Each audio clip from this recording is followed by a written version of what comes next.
ప్రార్థనా సమయం అనే ఆధ్యాత్మిక కార్యక్రమానికి మిమ్మల్ని అందరినీ ప్రేమతో ఆహ్వానిస్తున్నాను. నేను ధ్యానం కొరకే కొరింథీయులకు రాసిన మొదటి పత్రిక 12వ అధ్యాయము 13వ వచనం చదువుకుందాం.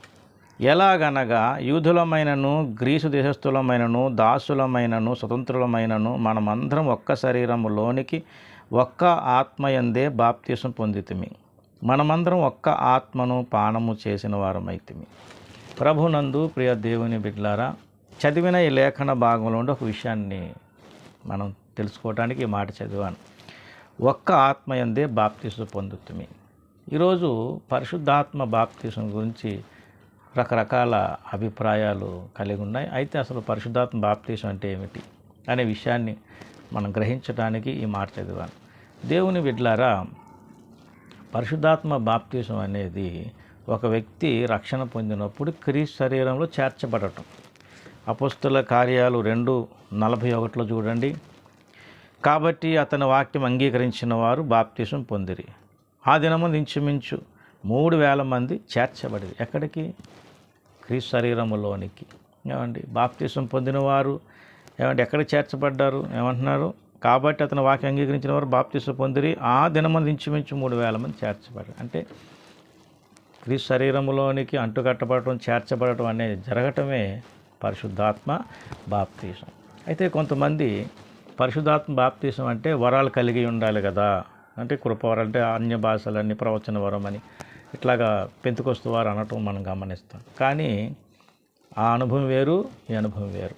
పరిశుద్ధాత్మ బాప్తిసం అనేది ఎలా జరుగుతుంది? ఒక వ్యక్తి మారుమనసు పొంది పాప క్షమాపణ నిమిత్తం, అంటే సువార్త నమ్మి బాప్తిసం పొందినప్పుడు రక్షణ పొందుతాడు కదా. ఆ అనుభవంలో ఏం జరుగుతుందంటే పరిశుద్ధాత్మను లోనికి వచ్చి క్రీస్తు శరీరంలోని చేరుస్తాడు. దీనినే పరిశుద్ధాత్మ బాప్తిసం. ఎప్పుడైతే అనుభవం కలిగిందో దేవుణ్ణి చూడండి, గలతీ పత్రిక 4వ అధ్యాయము 6వ వచనంలో చెప్పినట్లుగా, మరియు మీరు కుమారులై ఉన్నందున నాయనా తండ్రి అని మొరపెట్టు తన కుమారుని ఆత్మను దేవుడు మన హృదయంలోనికి పంపాను.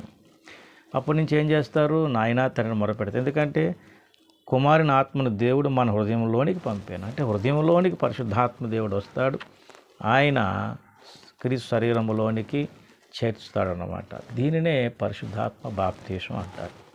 అయితే కొంతమందికి ఉన్న అభిప్రాయం ఏంటంటే, మరి అన్య భాషలతో మాట్లాడాలి, ప్రవచనాలనే ఉండాలి, ఇలాగా చెప్తూ ఉంటారు. అది వేరు. పరిశుద్ధాత్మ మనలోనికి రావటం, క్రీస్తు శరీరంలోనికి మనం చేర్చటం, అంటే అడ్డుకట్టడం, ఈ అనుభవం అనేదే పరిశుద్ధాత్మ బాప్తిసం. ఒక వ్యక్తిని పరిశుద్ధాత్మ దేవుడు పాపములు ఒప్పింపజేసి మరి బాప్తిసానికి నడిపిస్తాడు. ఆ విధంగా అతడు పాప క్షమాపణ నిమిత్తము బాప్తిసం పొందినప్పుడు, రక్షణ పొందినప్పుడు, ఈ రక్షణ అనుభవంలో ఆయన పరిశుద్ధాత్మ దేవుడు మనలోనికి రావటం, వచ్చి క్రీస్తు శరీరంలోనికి చేర్చేటట్టుగా చేయటం అనేదే పరిశుద్ధాత్మ బాప్తిసం. ఎప్పుడైతే పరిశుద్ధాత్మ మనలో ఉంటాడో నాయనా తండ్రిని మొరపెట్టి దేవుని ప్రార్థన చేస్తూ ఉంటాం. అలాగే మరొక మాట కూడా మనం చెప్తాం, పరిశుద్ధాత్ముడు మనలో ఉంటాడు కనుక మనకి ఎటువంటి అనుభవం ఉంటుంది అనేది ఇక్కడ చెప్తున్నాడు. దయచేసి చూడండి, 1 కొరింథీ 12వ అధ్యాయము 1 నుంచి కొన్ని విషయాలు చదువుతాను.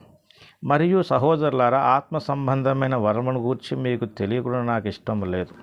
ఇది ఇక్కడ చెప్పిన మాట. చెప్పుతూ అంటాడు, మీరు అన్యజనులై ఉన్నప్పుడు మోగ విగ్రహములను ఆరాధించడం ఎటుపడినట్టు నడిపింపబడితారని మీకు తెలియను. 3వ వచనం, ఇందుచేత దేవుని ఆత్మ వలన మాట్లాడేవాడు ఎవడను యేసు శాపగ్రస్తుడని చెప్పలేనియు, పరిశుద్ధాత్మ వలన తప్ప ఎవడను యేసు ప్రభు అని చెప్పలేడని నేను మీకు తెలియజేస్తున్నాను. పరిశుద్ధాత్మ వలన తప్ప అంటాడు. కనుక దేవుని ఆత్మ ఎప్పుడైతే మనలో ఉంటుందో ఆ దేవుణ్ణి ఘనపరుస్తూ, ఆరాధిస్తూ, రాజుగా అంగీకరిస్తూ దేవుని నామాన్ని మహింపరుస్తాడు.